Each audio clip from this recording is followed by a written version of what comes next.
dos anjos e das estrelas da luz. BID, 29 de junho de 2012, parte 3. Pergunta: quais possibilidades me abrem os olhos e me permitem aceder ao absoluto? Há palavras cuja disposição mostra uma interrogação dentro da interrogação. Você tem certeza da sua pergunta? O que significa possibilidade e abrir os olhos? Mais uma vez, a noção de abrir os olhos significa uma necessidade de compreender, uma necessidade de apreender, uma necessidade de apropriar-se.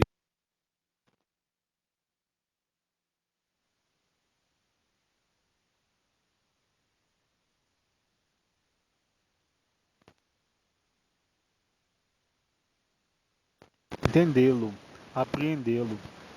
A preliminar, chamada abandono do si, só é realizável pela refutação.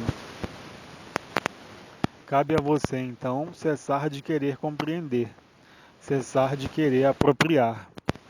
O absoluto em nenhum caso pode ser um objetivo, nem uma finalidade, e ainda menos algo que se pode perceber, sentir ou experimentar. Há somente a refutação de tudo que é conhecido, seja desse corpo, como do conjunto dos corpos ditos sutis, que permitirá, em um primeiro momento, romper o hábito de identificação a tudo o que constitui a vida neste mundo. Ser nada aqui, como eu já disse, permite ser absoluto.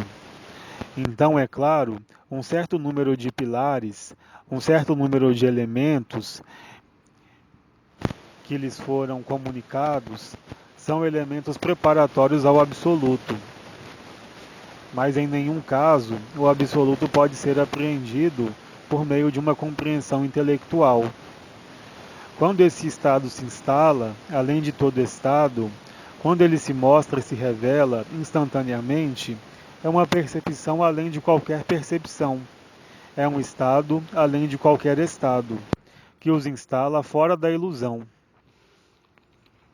Não enquanto crença, mas enquanto verdade absoluta, vivida de maneira permanente, permitindo-lhes se extraírem de tudo o que é efêmero e ilusório.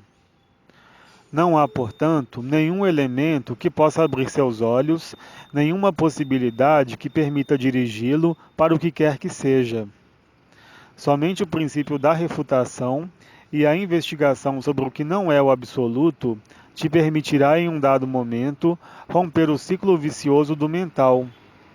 Ainda que o conjunto de crenças, ainda que o conjunto de identificações participem do efêmero.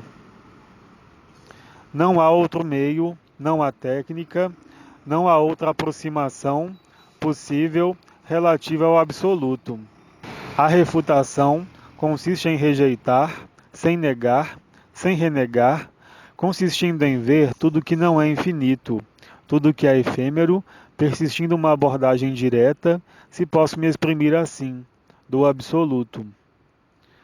Vocês não podem, em caso algum, abrir os olhos ao que quer que seja. Vocês não podem elaborar nenhuma estratégia, nenhuma outra possibilidade. Nenhuma vibração pode conduzi-los a ser absoluto. É justamente na refutação de tudo o que é vivido, concernente tanto ao eu como ao si, que o absoluto se implanta e se revela. É claro, a onda da vida, o manto azul da graça, participam desse trabalho. O conjunto dos elementos inscritos na sobrevivência da própria personalidade, como o medo da perda dessa personalidade, o medo da morte. São elementos que podem ser transfigurados pela própria onda da vida, facilitando de algum modo o desaparecimento do ego e a transcendência do ego, o desaparecimento do si e a transcendência do si, permitindo revelar o que sempre esteve aí. Vocês não o podem apreender por algum processo mental, por algum processo vibratório, por alguma experiência. A refutação é o princípio e o próprio fundamento da Advaita Vedanta. permitindo, se vocês o desejam, estabelecer-se no que vocês são, de toda a eternidade, além de qualquer vida, além de qualquer matéria, além de qualquer dimensão. Vocês não podem apreendê-lo, vocês não podem aproximá-lo, senão pela refutação, senão aproveitando a influência da onda da vida, do manto azul da graça e pela superação e transcendência do eu e do si. Os pilares que lhes foram comunicados há já muito tempo dizem respeito à humildade, à simplicidade, à transparência, ao caminho da infância. São possibilidades, mas essas possibilidades não dão acesso, se posso dizer, diretamente ao absoluto, mas estabelecem as bases, as fundações que permitem assentar, de alguma forma, o abandono do eu e o abandono do si. Pergunta: você pode me esclarecer sobre minhas resistências em deixar minha personalidade? Uma parte da resposta que eu vou te dar está na questão anterior. Eu não vou repetir. O apego à própria personalidade é inerente ao princípio da sobrevivência. A personalidade, para existir, deve acreditar-se eterna, o que evidentemente ela nunca é, uma vez que a personalidade aparece e desaparece entre o nascimento e a morte. Nada subsiste. A personalidade, uma vez que o saco de comida não está mais, e retornou à terra. O que persiste, e ainda para vocês isso é uma crença, na maioria dos casos, é a alma e o espírito. Mas a alma e o espírito não são o absoluto. Eles estão contidos no absoluto. As resistências da personalidade, além de qualquer noção psicológica, estão ligadas mesmo à presença da projeção da consciência dentro desse mundo. Assim, não há especificidade individual, mesmo se existem programações dentro da personalidade, em função de sua própria história, de sua própria memória. Além disso, há os arquétipos, os fundamentos fundamentais que, em cada ser humano encarnado, são pelo princípio de preservação da espécie, de alguma maneira, a garantia que o salvaguarda do não desaparecimento da personalidade, antes do vencimento do prazo, seja a morte natural, uma morte acidental, ou o que quer que seja que coloque fim à existência da personalidade e, portanto, a projeção da consciência em seu confinamento dentro desse saco de comida. Assim, portanto, eu não posso te dar o elemento pessoal referente ao que é comum ao conjunto da humanidade encarnada. Eu te remeto, então, ao que pode ser dito de diferentes maneiras a respeito do que vocês chamam os 2 primeiros chakras, onde estão inscritos os princípios de sobrevivência, assim como os princípios da ilusão, que permitem manter um conjunto de coerência no que é chamado a personalidade. Não há então resposta que seja pessoal, quer estejamos no nível do eu, quer estejamos no nível do si, quer estejamos no nível da presença infinita, ou na infinita presença. O mecanismo, se podemos dizer, é o mesmo. Somente na superação do medo da morte, do medo do próprio desaparecimento, é que o absoluto aparece como algo que sempre esteve aí, de toda a eternidade. A projeção da consciência deve então, no tempo que não é uma passagem, mas bem uma transfiguração, cessar de existir. E é esse medo que deve ser derrotado, não no sentido de um combate, não no sentido de uma explicação, mas antes em um face a face. No Ocidente, isso tem sido o encontro com o guardião do umbral, permitindo-lhes viver suas próprias trevas, sua própria dissolução. O que está inscrito, mais uma vez, no princípio de preservação do corpo. Não pode existir elemento propriamente dito, psicológico, já que estamos aqui, diretamente em algo que está inscrito dentro do próprio saco de comida. O saco de comida é persuadido ele também ser imortal. Então, evidentemente, vocês sabem que isso é falso, ao menos sobre a superfície desta terra. Há um momento em que vocês aparecem, há um momento em que vocês desaparecem. O que aparece e o que desaparece concerne exclusivamente ao efêmero. Subentendido a esse aparecimento e a esse desaparecimento, existe o que é chamado observador ou consciência do eu sou, realizando o si. Além do eu sou, há o não ser. O não ser é a cessação de qualquer projeção da consciência dentro deste mundo, como dentro de qualquer dimensão. Ser absoluto define novos contextos que são constituídos pela ausência de contexto e a ausência de limite. Não há mais localização, não há mais confinamento, não há mais possibilidade de ser limitado, de maneira alguma. A consciência pode se projetar, como pode não se projetar. A reintegração ao seio da fonte, a pulsação, se podemos dizer assim, se bem que isso não corresponde a nada que vocês tenham conhecido, do absoluto, é uma emanação de amor contemplando a si mesmo. É o que todos somos, amor que contempla a si mesmo. Projeção do amor dentro de diferentes estratos vibratórios, dentro de diferentes frequências, dentro de diferentes experiências.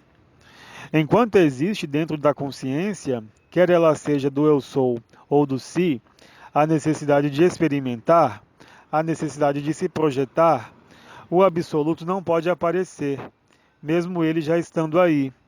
É necessário, de algum modo, uma extinção total da consciência, seja a consciência fragmentada da personalidade, seja a consciência expandida ou a supraconsciência do si. Tudo isso deve cessar, como se o tempo parasse, como se o espaço não existisse mais, a fim de que a consciência, ela mesma, pare de se observar, pare de se ver e pare de ser vista. Ela mesma, em qualquer dimensão que seja. Isso realizado, transforma totalmente suas vidas, aqui como em outros lugares, porque nesse momento vocês não estão mais, estando no absoluto, em uma forma, limitados por essa forma, de alguma maneira. Sua consciência, de algum modo, mesmo em suas projeções, não está mais limitada a esse corpo, a essa dimensão ou a qualquer outra consciência existente. Vocês são verdadeiramente, nesse momento absoluto, na realidade, não da experiência, mas do que vocês são de toda a eternidade. Eu resumiria isso dizendo que o único obstáculo a ser absoluto é o medo. Enquanto existir em vocês o menor medo, referente a esse corpo, referente a essa alma, referente a esse espírito, referente ao seu futuro, referente aos seus apegos, suas crenças, o absoluto não pode ser o que vocês são e que, no entanto, vocês são, de toda a eternidade. Porque o medo é uma projeção da consciência, dentro da limitação, dentro do medo de seu próprio desaparecimento ou a autodissolução. O mesmo mecanismo se encontra nos mecanismos de aproximação da morte, onde, a partir do instante em que vocês sabem que irão morrer, por uma razão precisa, surge dentro da consciência a recusa. Essa recusa é característica da consciência da personalidade. Na consciência do si, mesmo que esse período de recusa pareça muito mais leve, no entanto ele existe. A recusa não é senão o reflexo e a consequência do medo. A personalidade é construída sob a falta de luz, sobre a falsificação, sobre a amputação. Dessa falsificação, dessa amputação, resulta o que é chamado medo. O medo é somente um sentimento de incompletude, fazendo com que, em toda a sua vida, a personalidade vá buscar se assegurar, tentando criar circunstâncias que lhe pareçam eternas e que evidentemente não serão jamais, seja através de um afeto, seja através de um trabalho, seja através de uma descendência. Já que, de qualquer maneira, o dia em que vocês deixarem este mundo não existirá mais para vocês.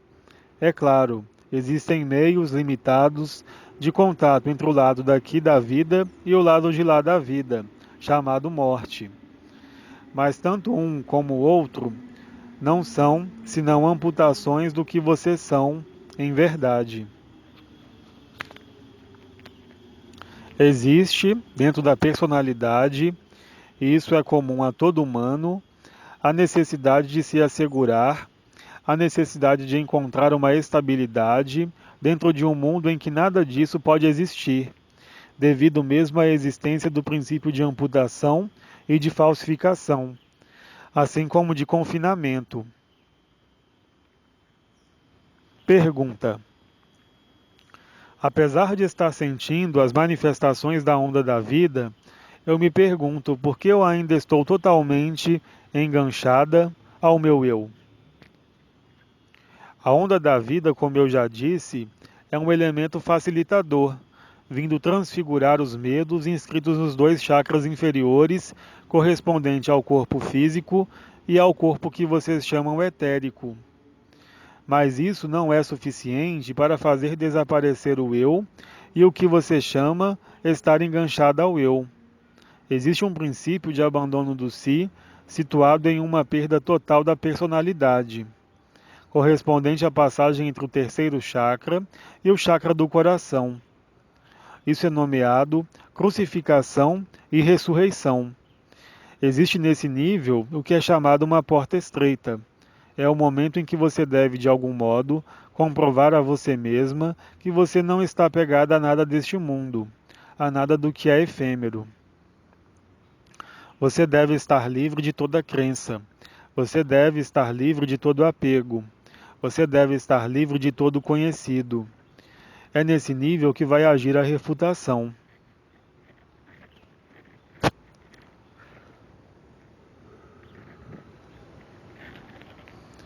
Mais uma vez, referente a esta questão, não é uma problemática pessoal, mas uma problemática coletiva, ligada ao confinamento, à amputação e ao isolamento deste mundo.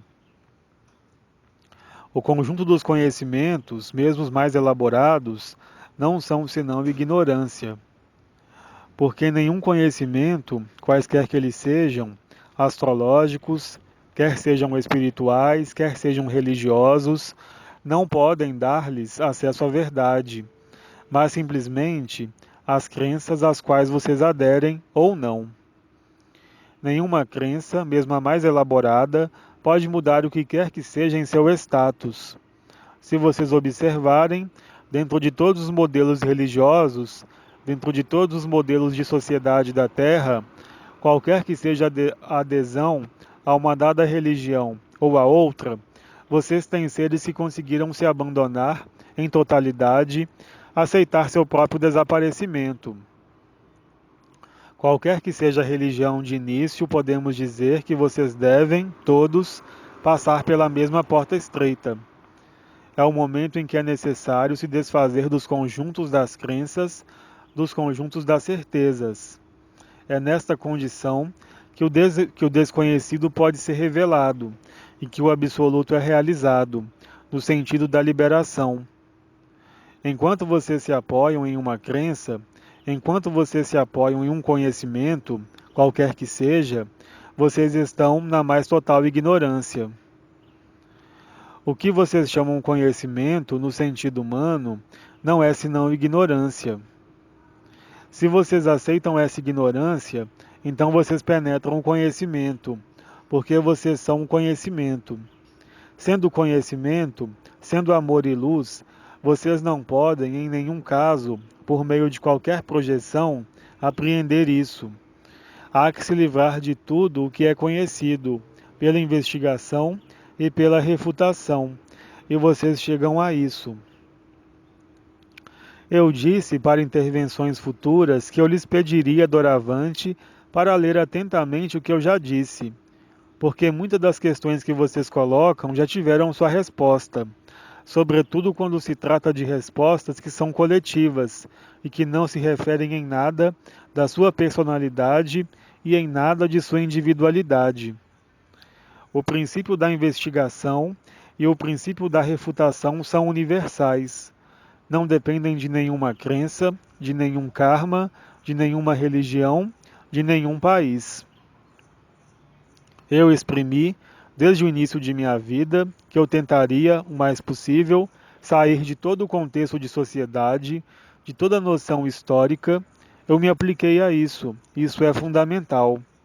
Os tempos que vocês vivem, como vocês o sabem, são particulares. Eles apelam a vocês uma noção de prestação de contas, de não aderir ao que quer que não seja vivido. E convém mesmo superar o que é vivido, uma vez que isso foi vivido, isto é, superar a própria experiência pelo princípio da refutação. É claro, o ego e a personalidade vão sempre lhes dizer que isso não serve para nada. E é lógico, e é normal. Mas vocês não têm estritamente nenhum outro meio se não realizar isso pela investigação, pela refutação. Não há outro meio de se libertar do conhecido. O processo vibratório concerne a consciência. Isso vocês o sabem também, já que a consciência é vibração. Dependendo da faixa em que se exprime essa vibração, ela é conhecida e, portanto, vocês estão na consciência do eu. Se as vibrações aparecem no corpo, quaisquer que sejam os pontos de penetração, e muito lhes foram dados, chakras, portas, estrelas, kundalini, onda da vida, essa penetração vai induzir a uma ampliação da consciência, chamando isso o despertar, a realização, o acesso à supraconsciência. Mas mesmo isso não é absoluto. O absoluto é muito mais amplo, se posso me exprimir assim, do que tudo que pode ser percebido, do que tudo que pode ser sentido. É bem mais vasto do que a consciência. É uma deslocalização total de suas consciências que não estão mais sujeitas às leis deste mundo, enquanto mantêm a forma, enquanto mantêm suas vidas. Mas o princípio da refutação, que pode lhes parecer no nível do ego como um exercício simplista ou um exercício mental, é o mecanismo mais simples para ultrapassar todos os estratos intermediários da cebola, permitindo-lhes ter a visão global, além de tudo, o que pode ser visto e além de toda a consciência. É necessário conceber e viver que a consciência se exprime sobre uma variedade de vibrações.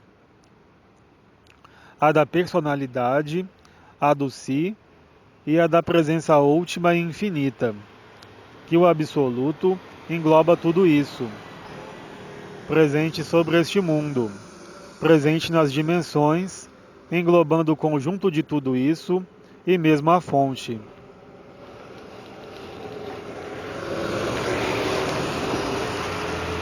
Quando os arcanjos lhe dizem que eles estão no interior de vocês, isso não é uma visão do espírito, isso não é uma projeção, mas é a estrita verdade do absoluto que vocês são.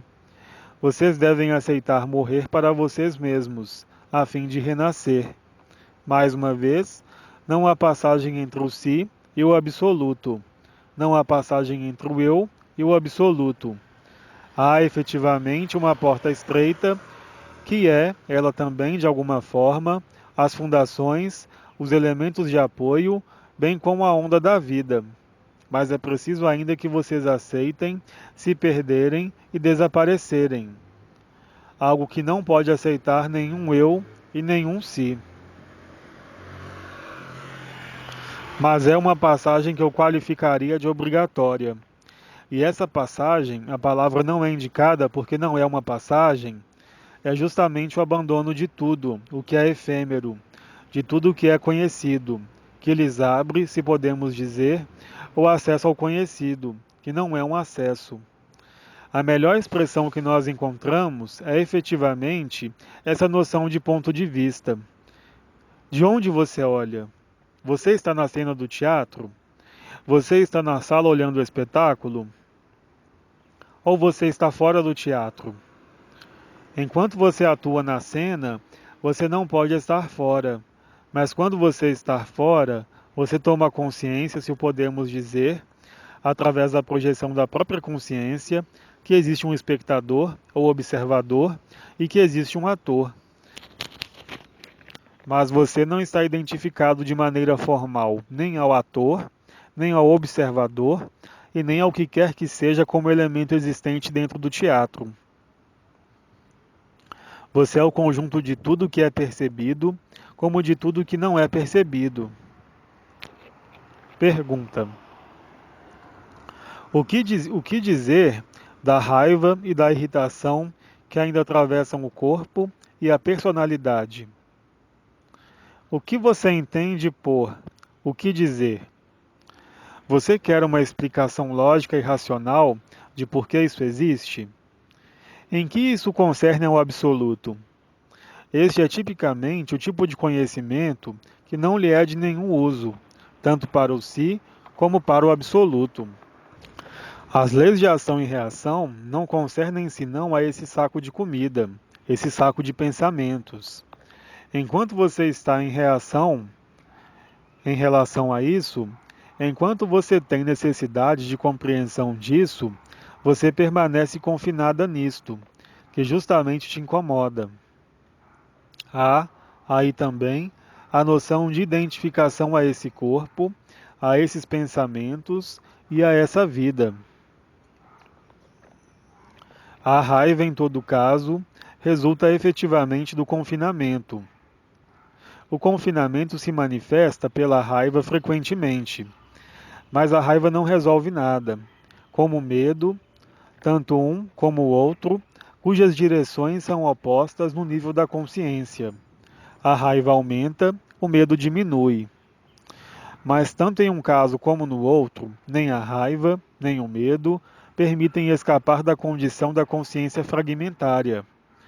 Assim então, seu olhar que se coloca através dessa questão sobre a necessidade de compreender, ou de explicar, ou de dar sentido ao que atravessa esse corpo e essa personalidade.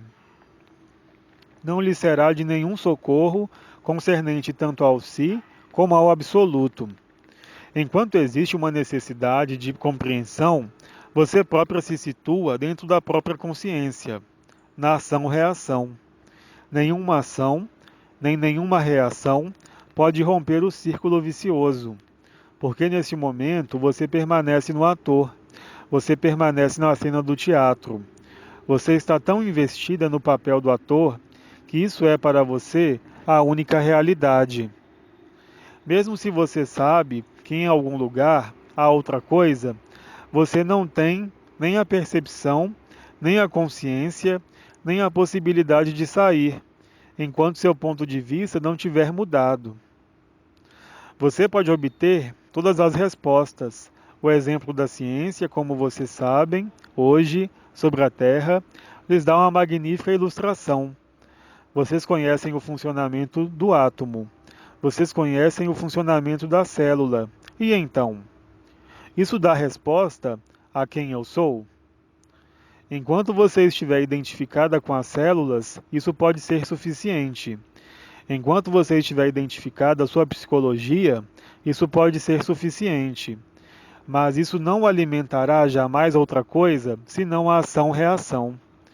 Você manterá de modo longo, durável, o efêmero, através de uma sucessão de efêmeros, a cada vez mais dolorosos, às vezes leves, mas que, definitivamente e em resultante, não mudam nunca, absolutamente nada, em sua condição e em seu confinamento. Compreender como funciona a prisão não permite sair da prisão.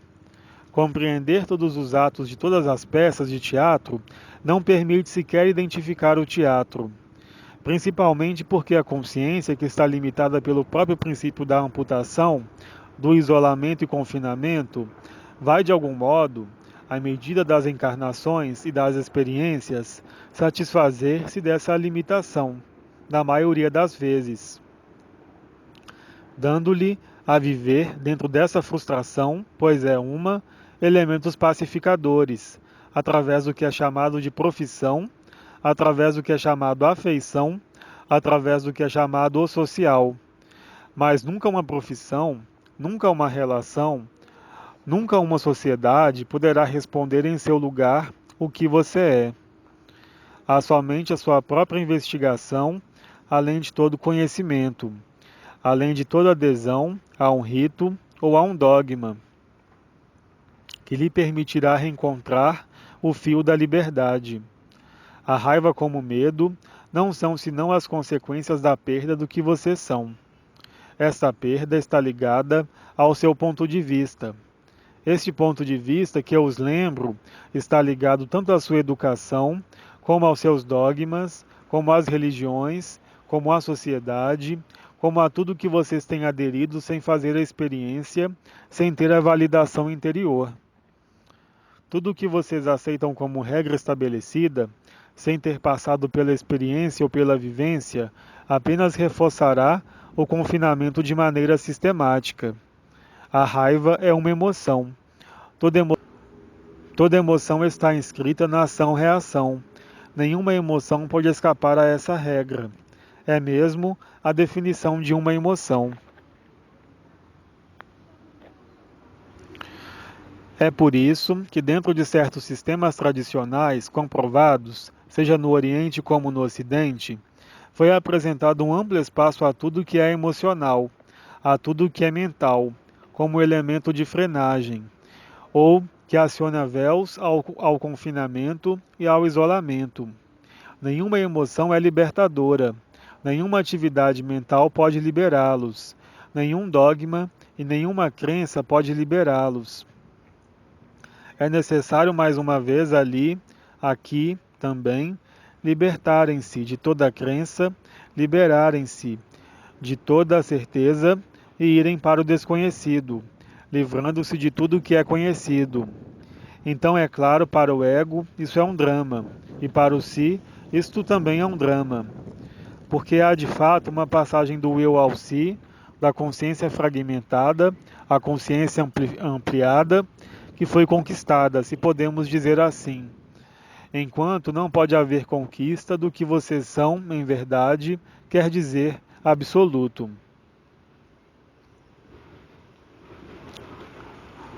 Pergunta: há uma parte de mim que não compreende realmente o que é a refutação.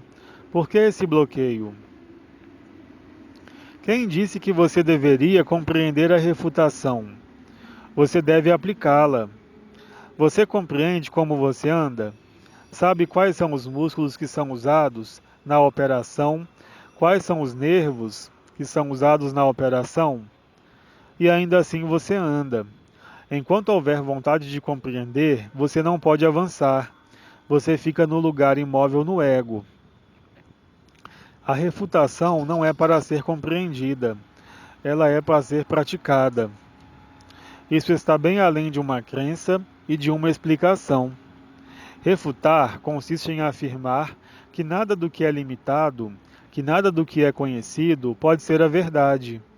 Nada mais e nada menos. Se você começa a entrar na necessidade de compreender, refletir, quem quer compreender senão o eu? Porque compreender é prender. Ora, aí trata-se de restituir, é exatamente o inverso. Tudo o que vocês chamam de conhecimento não é senão ignorância. Tudo o que vocês chamam de compreensão é um obstáculo, porque a compreensão faz apelo a quê? Ao mental. Ora, justamente o elemento que mais trava é o mental. Portanto, alimentar o mental através de uma lógica, uma razão, uma explicação, o confina ainda mais na ação-reação. Não busque compreender, como eu já disse outras vezes. Quanto menos você compreender, mais você chega lá. Porque definitivamente é sempre o ego que quer compreender, que quer se apropriar, que tem necessidade de uma lógica que lhe é própria. Enquanto a isso, você retarda a investigação. Isso é sugerido pelo ego, evidentemente, pois devido a essa refutação e a essa investigação, o mental sabe que assinou sua sentença de morte, e isso ele não quer. Então não dê peso a esse tipo de interrogação. Livre-se dela o mais rápido. Refutar não é compreender, precisamente exatamente o inverso. É uma ginástica. Você pode chamá-la de mental se você quiser, embora vai muito além. No entanto, essa investigação e essa refutação é muito precisamente o que vai romper o círculo vicioso. Esse tipo de questão para todo irmão e irmã apenas traduz a atividade do mental, que por ele mesmo não busca senão uma coisa: compreender e prender. Ora, nós não estamos nesse processo. A refutação não tem de ser compreendida, ela tem de ser aplicada, da mesma maneira que a investigação tem de ser conduzida. Ela não tem de ser explicada. O mental, por meio da questão que você coloca, tenta complicar o que é simples. Não alimente mais o mental. Refute tudo que vem dele, tudo que está inscrito no efêmero. Pergunta: depois de praticar a refutação, eu não posso fazê-la mais. Na verdade, viver o si ou absoluto não me importa. Eu me abandonei à vida, ao momento presente. É a personalidade que se recusa a deixar ir, ou é um abandono real? É só você que pode obter a resposta. Aquele que é o absoluto o sabe instantaneamente. Não pode haver nenhuma dúvida, nenhuma interrogação. Isso está bem além da personalidade, bem além da certeza e da experiência. Uma vez conduzida a investigação, uma vez efetuada a refutação, se não há mais nada para refutar, o que você quer refutar? Além da consciência, o que você é, uma vez que a refutação e a pesquisa conduzidas o deixam ser o que você é. Se então a refutação e a investigação foram conduzidas e concluídas, você é absoluto, mas na condição de que você mesmo saiba. Nenhuma resposta pode ser trazida do exterior, se você sabe o que você é, além da consciência. Foi-lhes dito que no si e no instante presente da vida, como você diz, a vida se desenrola segundo as leis, ligadas ao eu sou, chamadas a ação da graça, onde se manifesta a unidade, a fluidez, a facilidade. Nessa facilidade, nenhuma atividade mental, nenhuma atividade emocional, nenhum estresse, nenhum acontecimento da vida pode alterar o que você é. E aí você sabe pertinentemente que você é absoluto. Qualquer que seja a sua vida, você é consciente de que você não é somente isso, mas que você é bem mais do que isso. A vida se manifesta então, sem resistência, sem oposição, sem restrição, sem mental que te domine e sem emoção que te domine. Mas enquanto existe a sensação de uma questão em seu interior, é claro, o absoluto não pode ser o que você é. O abandono do si, como o abandono à luz, se realizam e lhe dão a viver a ausência de interrogação. Se sua vida então se desenrola assim, na maior das facilidades, este é o testemunho.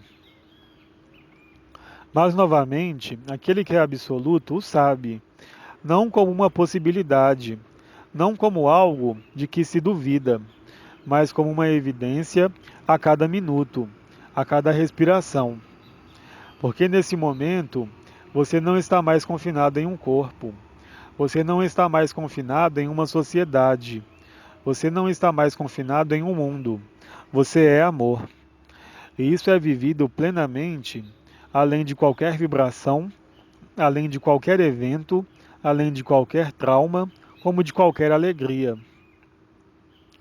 Essa permanência, essa imanência, é a realidade que é vivida no absoluto. A forma, o absoluto com forma, essa forma não pode ser de modo nenhum um fator limitante, contrariamente ao que é vivido no eu ou no si. E isso é vivido claramente de maneira autêntica. Do mesmo modo que você pode andar, você sabe que anda sem ter a necessidade de trazer sua consciência sobre o andar. É o mesmo para o absoluto, para esse último. Uma vez que a investigação e a refutação foram concluídas, há efetivamente um dado instante em que isso não pode mais prosseguir. Não é senão você que pode saber se tudo foi completado nesse nível. O absoluto não tem questão, ele é. E ele é independente da forma, mesmo no absoluto com forma. Ele é independente do que vive esse corpo, ele é independente de toda noção de memória ou de história. Não existe nenhuma contingência, nenhum limite. A consciência está ao mesmo tempo nesse corpo, como em alguma outra projeção, como na ausência de projeção. Mensagem de Bide no site francês austrasdimensions.com, 29 de junho de 2012, parte 3. Tradução para o português, Lígia Borges. Edição, Andréa Protizek e Zuma Peixinho, losanjos.net.